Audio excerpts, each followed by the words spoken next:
एक लड़का जिसकी दादी की आवाज़ एक पुराने टेप रिकॉर्डर में कैद है, एक पुलिस वाला जिसने अपने बेटे को खो दिया और खुद को कभी माफ़ नहीं किया, और एक हैकर जो स्क्रीन के पीछे बैठकर पूरे शहर को कठपुतली की तरह नचा रहा है। जब गोवा के एक मंत्री का बेटा अचानक गायब हो जाता है तो पुलिस के पास न कोई सुराग है न कोई रास्ता, लेकिन तभी टकराते हैं दो बिल्कुल अलग इंसान। एक पुराने ज़माने का दरोगा जिसे कंप्यूटर से ज़्यादा अपने दिल दिमाग पर भरोसा है, और एक तेज तर्रार टेक्नो जीनियस लड़का जो हर लॉक तोड़ सकता है, हर स्क्रीन के पीछे छुपे सच को निकाल सकता है। दोस्तों चलिए शुरू करते हैं जियो हॉटस्टार की सबसे चर्चित क्राइम कॉमेडी सीरीज प्रीतम और पेद्रो की पूरी कहानी शुरू से आखिरी तक एक एक ट्विस्ट के साथ। वीडियो को आखिर तक जरूर देखिएगा क्योंकि क्लाइमेक्स में जो होता है आपने शायद सोचा नहीं होगा। कहानी शुरू होती है एक शांत से दिखने वाले गोवा के पुलिस स्टेशन से। यहाँ का इंस्पेक्टर है पेद्रो गोंजालेस, पुराने जमाने का है, सीधा साधा टेक्नोलॉजी के नाम से चिढ़ने वाला पुलिस अफसर। उसके लिए ईमेल का मतलब है लिफाफा और कंप्यूटर सर्वर का मतलब कुछ और ही है। पेद्रो अपने तरीके से काम करता है, इंस्टिंक्ट से, जमीन से जुड़े हुए तरीके से। एक दिन थाने में एक लड़के को हिरासत में लाया जाता है, नाम प्रीतम पार्कर। वो पुलिस स्टेशन आया था अपने दादाजी के टेप रिकॉर्डर की चोरी की कंप्लेंट लिखाने। मात्र 500 रुपए की चीज़ की कंप्लेंट लिखने से कांस्टेबल मना कर देता है। इस कांस्टेबल के सुस्ती पर गुस्सा दिखाने की वजह से प्रीतम को लॉकअप में डाल दिया जाता है। कोई आम लड़का नहीं है ये, दिखने में शांत, अंदर से तेज दिमाग और कंप्यूटर की दुनिया में माहिर। प्रीतम अपने बूढ़े दादाजी के साथ रहता है और वैक्यूम क्लीनर बेचकर गुजारा करता है, लेकिन असल में वो लोगों की डिजिटल परेशानियां चुपचाप सुलझाता रहता है। तभी थाने में खबर आती है शहर में एक बड़ी एटीएम चोरी हो चुकी है। पेद्रो और उसकी टीम के पास कोई सुराग नहीं है, कहां से शुरू करना है ये भी समझ नहीं आ रहा। लॉकअप में बैठा प्रीतम ये सब सुन रहा था। वो एक ऑफर रखता है, मुझे छोड़ दो, बदले में मैं तुम्हें लुटेरों तक पहुंचा दूंगा। पेद्रो को यकीन नहीं होता, लेकिन मजबूरी में वो मौका देता है और यहीं से शुरू होता है कमाल। प्रीतम कंप्यूटर पर बैठता है और कुछ ही मिनटों में सीसीटीवी फुटेज और डिजिटल ट्रेल खंगालकर लुटेरों तक पहुंच जाता है। पूरा थाना हैरान रह जाता है। पेद्रो को समझ ही नहीं आता कि ये लड़का ये सब कर कैसे ले रहा है, लेकिन उसे एक बात साफ दिखती है, ये लड़का किसी काम का है। पेद्रो इस लड़के से काफी इंप्रेस होता है और जानने की कोशिश करता है कि आखिर इसने ऐसा किया कैसे। प्रीतम कहता है उसे जल्दी से घर पहुंचना होगा क्योंकि उसके दादाजी अकेले हैं। पेद्रो उसे अपनी गाड़ी में घर छोड़ने निकलता है, जहाँ लड़के से दोबारा पूछे जाने पर वो बताता है कि उसने गेस किया कि इतने बड़े एटीएम को अकेले तो नहीं चुराया गया होगा। सीसीटीवी खंगालने पे दिए गए टाइम एंड लोकेशन पे उसने नज़दीकी टावर हैक किया और उस स्पॉट में एक्टिव फ़ोन नंबर्स निकाले। उसे ट्रस्ट कॉलर ऐप में डालकर इन चारों का नाम मिला। सोशल मीडिया पर ढूंढने पर इनके सारे डिटेल्स मिले और ये भी पता चला कि इनमें से एक की शादी है आज। पेद्रो उसे कहता है कि किसी बड़े टेक कंपनी में क्यों नहीं ज्वाइन कर लेते। इतने में प्रीतम का घर आ जाता है। पेद्रो को भी उनके सीनियर का कॉल आता है कि मंत्री जी के घर में चोरी हुई है, वहाँ जाके इन्वेस्टिगेट करें। वो मंत्री जी की पत्नी से फ़ोन के डिटेल्स लेता है, जैसे मॉडल नंबर, कलर वगैरह। उसे एक तरकीब सूझती है। वो दिए गए डिस्क्रिप्शन वाला फ़ोन खरीद जेल में बंद उन चोरों में से एक को बहला फुसला कर फ़ोन की चोरी का इल्ज़ाम अपने ऊपर लेने को कहता है। अभी तो यहाँ एक ट्विस्ट बाकी है दोस्तों। दरअसल वो जब फ़ोन लेकर मंत्री जी के पास जाता है तब उनकी पत्नी श्रद्धा वो भी अपना फ़ोन टेबल पर रख देती है। ये फ़ोन उनके बेटे से मिसप्लेस हुई थी, चोरी नहीं। इस बात के लिए पेद्रो को बहुत बेइज्जत किया जाता है कि उसने मामला सुलटाने के लिए ऐसी हरकत की। पेद्रो की किस्मत उसी दिन पलट जाती है। ये नेता सज़ा के तौर पर उसका ट्रांसफ़र करा देता है साइबर क्राइम सेल में। पेद्रो के लिए ये किसी बड़ी सज़ा से कम नहीं। जो आदमी ईमेल को लिफाफा समझता हो उसे कंप्यूटर की दुनिया में भेज दिया जाता है। पेद्रो गुस्से में बेइज्जती महसूस करता है, मगर उसके पास और कोई चारा बचता भी नहीं। अभी तो और जलील होना बाकी था। पेद्रो का आज पहला दिन था साइबर सेल में। एक आदमी कंप्लेंट लिखवाने आता है कि उसके रेस्टोरेंट के सर्वर में अटैक हुआ है और क्लाउड पर सेव्ड सारी फाइल्स चोरी हो गई। ये सब बातें पेद्रो के सर के ऊपर से चली जाती है। उसे तो टेक्नोलॉजी का टी तक नहीं मालूम। इस पे वो कंप्लेनेंट भड़क जाता है कि कैसे कैसे लोगों को साइबर सेल में रख लिया जाता है। ये बातें पेद्रो के दिल को ठेस पहुंचा जाती है। पेद्रो किसी भी तरह से वापस क्राइम ब्रांच जाना चाहता है, लेकिन उसकी जूनियर उसे मोटिवेट करती है। पेद्रो अपने सीनियर से रिक्वेस्ट करता है कि उसे वापस क्राइम ब्रांच में ले लिया जाए, लेकिन वो कहते हैं हैं 2-3 साइबर क्राइम्स सॉल्व कर लें तो वो मंत्री जी से बात करके पेद्रो को वापस लाने की पूरी कोशिश करेंगे। यहाँ पेद्रो को तुरंत प्रीतम का चेहरा याद आता है। वो उसे मिलकर मदद करने को कहते हैं। गौरतलब है कि प्रीतम के दादा का एक पुराना टेप रिकॉर्डर चोरी हो गया था और उस टेप में उसकी स्वर्गीय दादी की आखिरी आवाज रिकॉर्डेड है। प्रीतम बेताबी से उस टेप को ढूंढ रहा है। पेद्रो प्रॉमिस करता है कि वो उसे ढूंढने में अपनी जी जान लगा देगा। पेद्रो घर लौटा ही था कि उसे टीवी चैनल से कॉल आता है कि एक ईमेल आया है जिसमें एक आदमी ने रात 12 बजे अपनी पत्नी, उसके लवर और खुद को गोली मारने की बात कही है। पेद्रो तुरंत प्रीतम को कॉल कर बता देता है। प्रीतम को एक फ्लैशबैक दिखता है किसी आदमी के टावर से कूदकर खुद को खत्म करने की। ये कोई राज है जो प्रीतम ने अभी तक मन में दबा रखी है। प्रीतम के कहे अनुसार वो news anchor IP tracker attach कर उस ईमेल को रिप्लाई सेंड करती है जिससे उस आदमी का लोकेशन ट्रैक किया जा सके। ध्यान से एनालाइज करने पर अब इन्हें ये पता है कि इस आदमी का नाम कार्लोस लोबो है और ईयर ऑफ बर्थ 1980 है, जो कि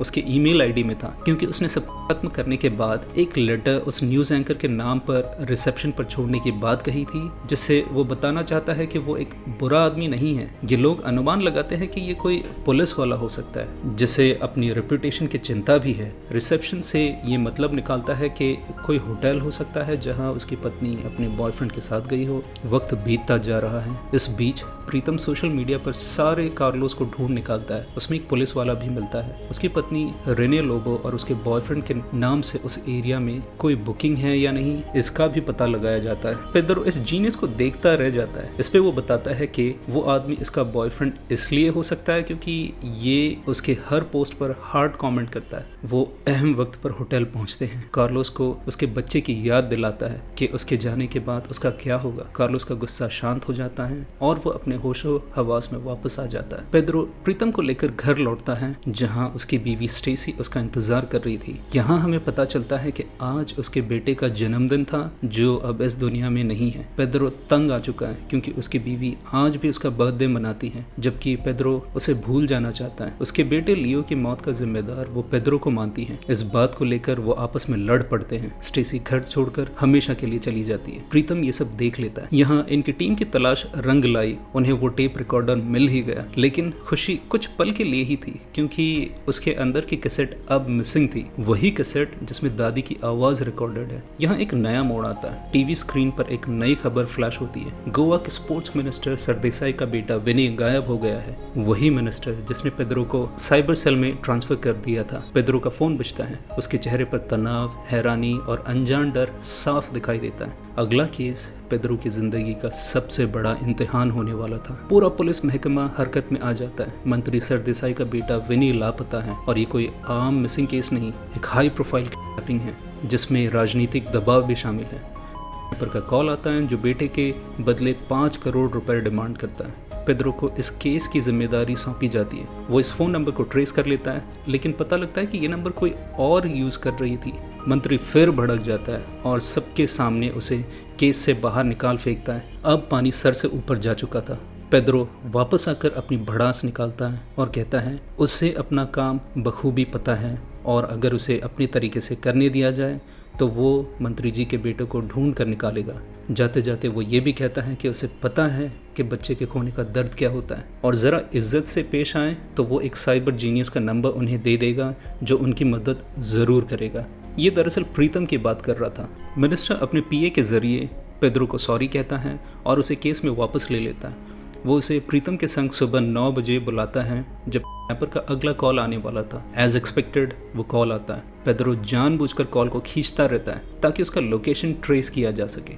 उन्हें वो लोकेशन मिल जाती है, लेकिन अपने कांस्टेबल को वहाँ बस नज़र रखने को कहता है क्योंकि कोई भी हरकत विनी की जान पर बन सकती है। 2 अलग दुनिया के लोग एक ही केस पर।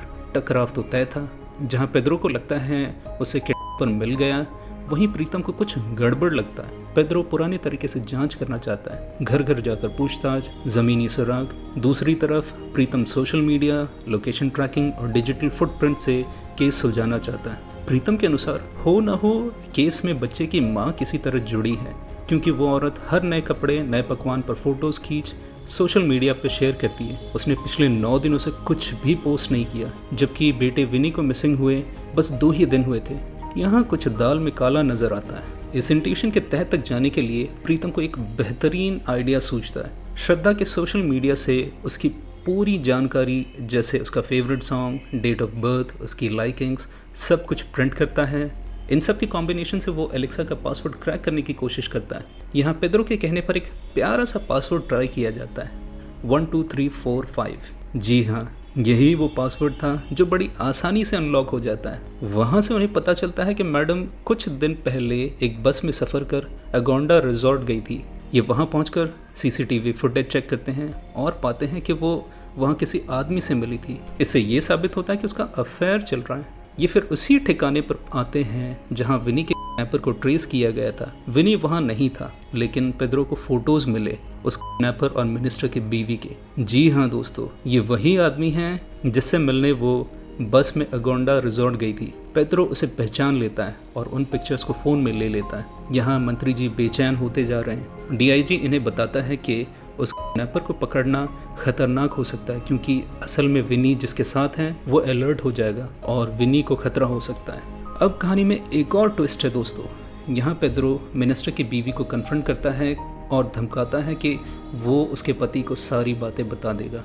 इस पे वो बताती है कि वो आदमी उसका शादी से पहले का बॉयफ्रेंड है, जो उसे ब्लैकमेल करता है उन फोटोज़ को दिखाकर। वो एक बुकी है जो मैच फिक्सिंग करता है, जबकि इसका पति स्पोर्ट्स मिनिस्टर। अगर ये बात बाहर आई तो सब खत्म हो जाएगा। उसे ये पता नहीं था कि उसका बॉयफ्रेंड एक क्रिमिनल है। पेद्रो अगोंडा रिजॉर्ट के बारे में पूछता है तो वो बताती है कि उसने 5 करोड़ रुपए मांगे और बदले में बच्चे को किडनैप करने की तरकीब बताई। पुराने ज़माने वाली नशीली दवाई से बेहोश करके नहीं, बल्कि डिजिटली। वो एक एक्सपर्ट हैकर को जानता है जो इसमें उसका साथ देगा। वो वहाँ से लौट आई, लेकिन उसे ये चिंता सता रही थी कि बुकी के साथ उसकी पिक्चर्स वायरल न्यूज़ बन सकती हैं और उसके ईमानदार पति का पूरा करियर ख़त्म हो सकता है। उसके बाद से ही सच में उसका बेटा विनी मिसिंग है। दोस्तों, असली कहानी तो अब शुरू होती है।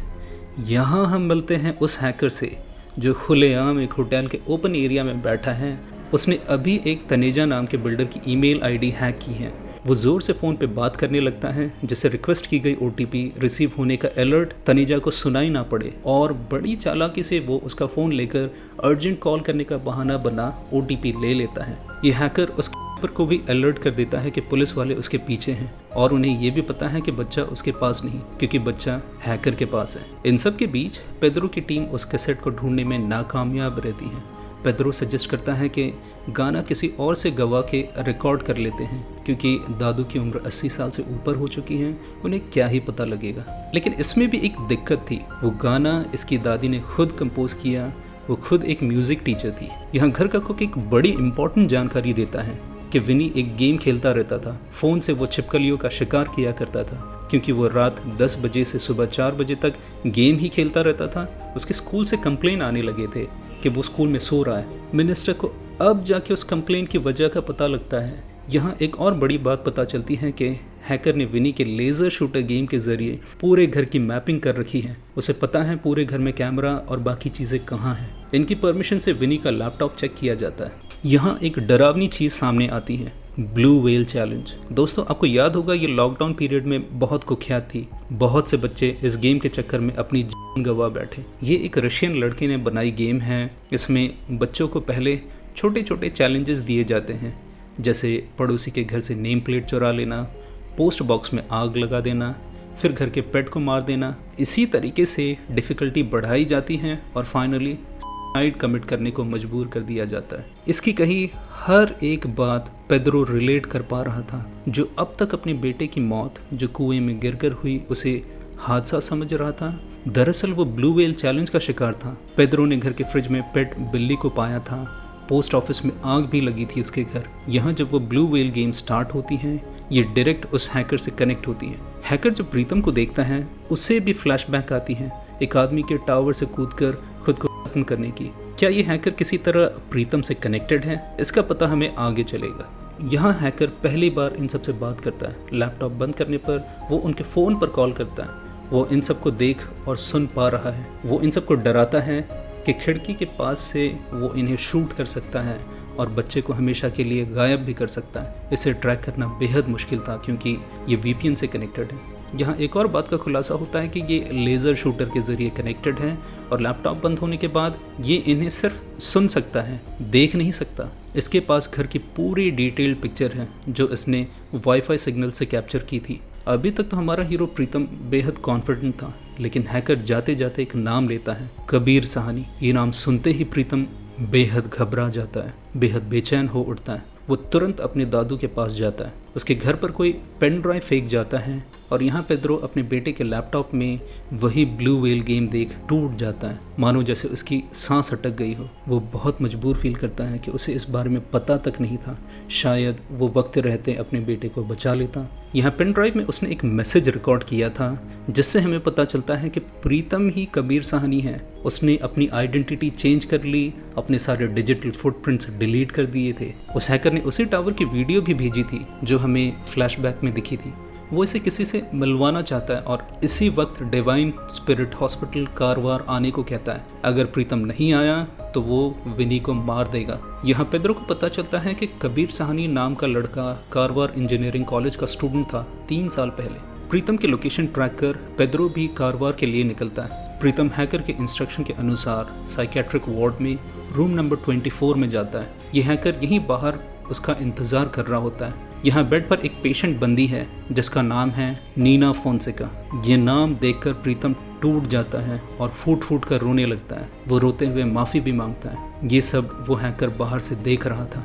पेद्रो भी वहाँ पहुँच जाता है। वो प्रीतम को इन्वेस्टिगेट करता है। एक टेक जीनियस भला वैक्यूम क्लीनर क्यों बेच रहा था, क्या है उसकी हकीकत, इस पे वो बताता है कि उसने एक मर्डर किया था। यहाँ कहानी और दिलचस्प होती जाती है। अब हम 3 साल पहले पहुंचते हैं जब प्रीतम कारवार इंजीनियरिंग कॉलेज में स्टूडेंट था। वो आज भी प्रोफेसर फोंसेका की क्लास के लिए लेट है। प्रोफेसर उसे जलील करता है जिस पे उसका गर्म खून भी जवाब दे बैठता है। प्रोफेसर को वो भद्दी गाली दे वहाँ से भाग जाता है। वो इतने गुस्से में था कि रात भर लगा रहा और उसने प्रोफेसर के अकाउंट को हैक कर लिया। उसे आखिर वो मिला जो उसे चाहिए था, प्रोफेसर की एक्स्ट्रा मैरिटल अफेयर।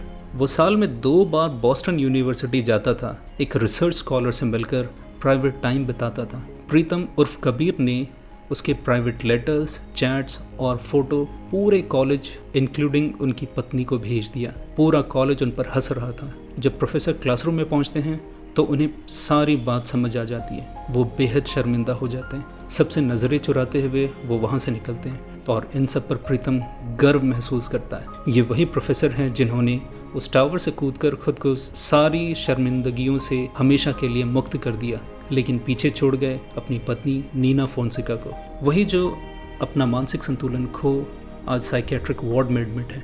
कबीर ने तभी कॉलेज छोड़ दिया और प्रीतम बनकर अपनी नई जिंदगी शुरू की। पेद्रो इसको हिम्मत बंधाता है कि ये उस वक्त बच्चा था और अपनी गलतियां सुधारने का मौका ढूंढने को कहता है। वो प्रीतम को ये भी बताता है कि उसका बेटा लियो उसी ब्लू गेम की बलि चढ़ गया था। ये दोनों अब इस मिस्ट्री को सुलझाने में लग जाते हैं कि वो उस बच्चे विनी और प्रीतम के पीछे क्यों पड़ा है। प्रीतम ने कभी ये जानने की हिम्मत नहीं की कि उस प्रोफेसर के घर में और कौन कौन है। आखिर उन्हें वो नाम मिल ही जाता है, मार्टिन, प्रोफेसर का बेटा। जी हाँ, वही हैकर, यही इनके पीछे पड़ा है। मार्टिन ने उसके पर को 10 लाख रुपए दिए और बच्चे वापस करने से मना कर दिया। उसने मिनिस्टर को फ़ोन करके बताया कि बच्चा मेरे पास है। मिनिस्टर नहीं मानता क्योंकि अभी तक की इन्वेस्टिगेशन में बच्चा तो के पास था। मार्टिन ने सबूत के तौर पर विनी की पिक सेंड की जिसमें उसकी मिडिल फिंगर कटी हुई थी। कारण बताया, विनी ने उसे वही फिंगर दिखाई थी। यहाँ सब विचलित हो जाते हैं। मार्टिन एक डिमांड करता है। वो 5 करोड़ रुपए लेकर प्रीतम को बताए अड्डे पे आने को कहता है और किसी ने उन्हें ट्रेस करने की कोशिश की तो वो एक और फिंगर काट देगा। वो पैसों के साथ एक ट्रैकर डालता है और अलग से एक फ़ोन भी, ताकि पकड़े जाने पे उस ट्रैकर पे मार्टिन का ध्यान न जाए। वो पैसे लेकर वहाँ पहुँचता है।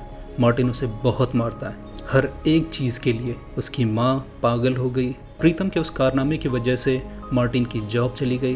बाप भी दुनिया से चल बसा। वो प्रीतम को मजबूर कर देता है कि वो भी उस टावर से कूदे, वो भी बिल्कुल उसके बाप की तरह, ठीक 11:15 पर। अगर ये ऐसा नहीं करता तो मार्टिन विनी को उसी तरह से ख़त्म कर देगा।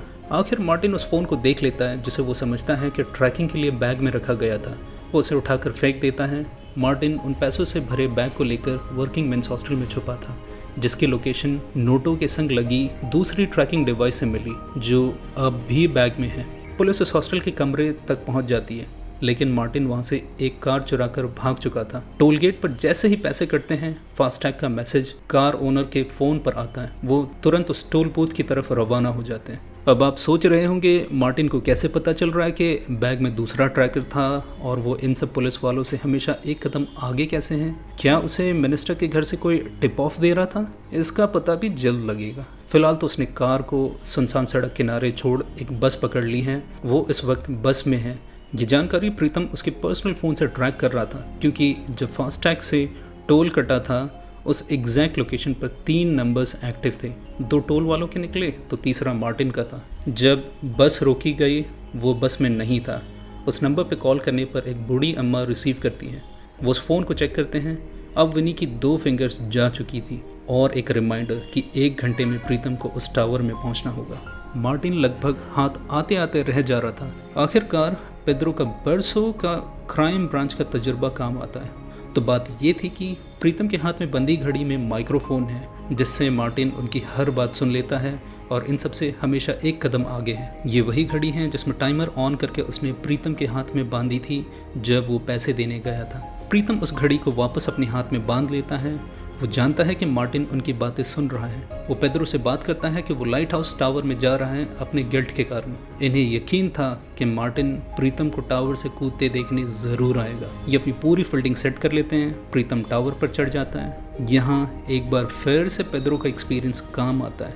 वो प्रीतम को कहता है कि उस फोटो को फिर से देखे, उसमें कोई बर्न मार्क्स नहीं थे। दरअसल विनी के हाथों में फायर क्रैकर से बर्न मार्क्स हुए थे, जो पेड्रो ने फ़ोन चोरी की इन्वेस्टिगेशन में देखी थी, जबकि उंगली कटी उस फोटो में ऐसा कोई मार्क नहीं था। ये इस बात को साबित करती है कि मार्टिन ने उस बच्चे को अभी तक कोई चोट नहीं पहुंचाई। इनफैक्ट बच्चा उसके पास है भी या नहीं, ये सबसे बड़ा सवाल था।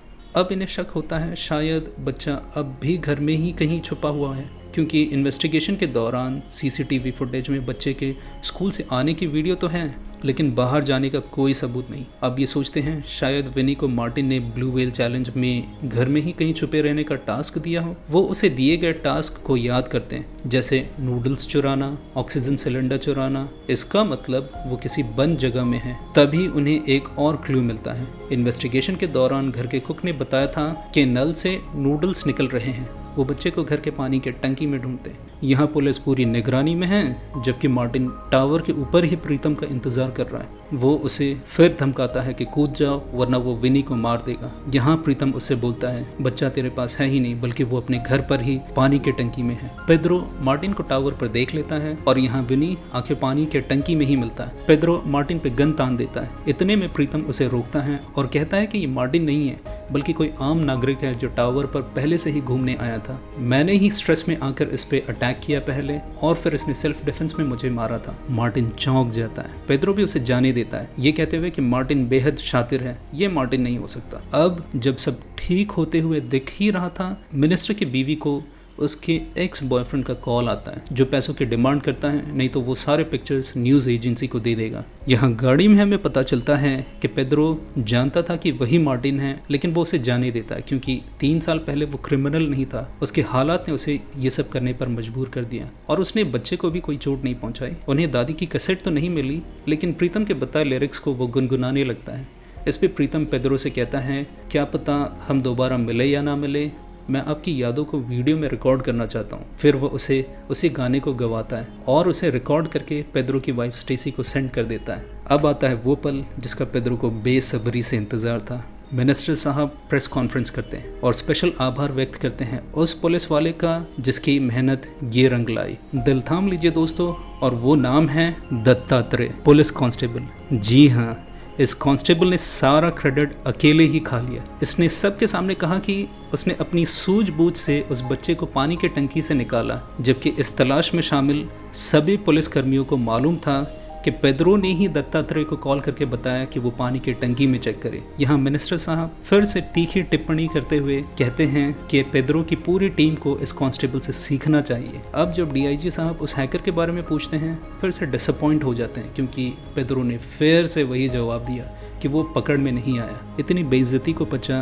पेड्रो लौट रहा होता है। इतने में मिनिस्टर की बीवी का फ़ोन आता है। वो रोते हुए कहती है कि वो अपने पति को ब्लैकमेलर के बारे में सब बताने वाली है क्योंकि उसके पास और कोई रास्ता नहीं। प्रीतम उसे रोक लेता है। फिर वो पेद्रो के उस न्यूज़ एंकर फ्रेंड को याद करते हैं। यहाँ वो अपने चैनल पे ये न्यूज़ चला देती है कि मिनिस्टर की बीवी श्रद्धा का पूर्व क्रिकेटर वीरेंद्र सहवाग के साथ अफेयर था। जाहिर सी बात है सहवाग इसे खारिज कर देता है। दोस्तों बात यह है कि उस मिलर के उन तस्वीरों को मॉर्फ कर वीरेंद्र से चेंज किया गया था ताकि असली पिक्चर अगर वायरल हो भी जाती है तो वो भी मॉर्फ्ड लगे और ये न्यूज़ दब जाए। यही पिक्चर संजय दत्त के साथ चेंज कर दी जाती है, वो भी इसे खारिज कर देता है। अब वो चलाते हैं वो असली वाली पिक्चर जिसमें वो बाकायदा ये भी बताते हैं कि ये वही आदमी है जो एक मैच फिक्सिंग चार्ज में जेल जा चुका है। लेकिन अब सबको यकीन हो चुका है कि ये सारे पिक्चर्स मॉर्फ्ड है। उस मिलर को पुलिस अरेस्ट कर लेती है। श्रद्धा की खुशी का ठिकाना नहीं रहता। वो प्रीतम को थैंक यू कहती है। सबका घर तो पेद्रो ने बचा लिया,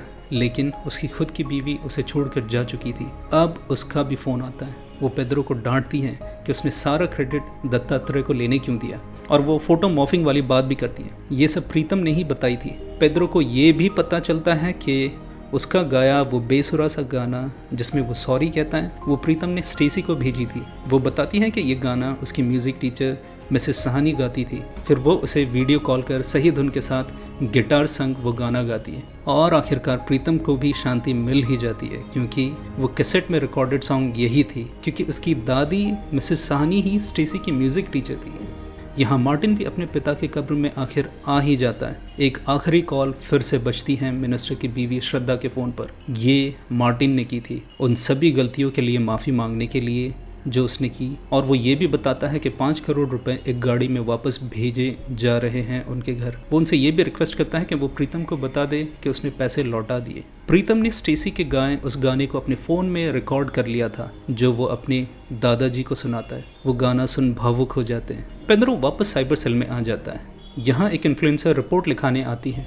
इस बार चोरी हुई है फॉलोअर्स की। पेद्रो को फिर याद आता है प्रीतम। वो एक मस्त प्लान बनाता है कि पेद्रो को दोबारा क्राइम ब्रांच में पोस्ट कराया जाए, जिसमें एक बैंक चोरी होगी और उसे सॉल्व करने वाला सिर्फ पेद्रो होगा। एंड गेस चोरी कौन करेगा?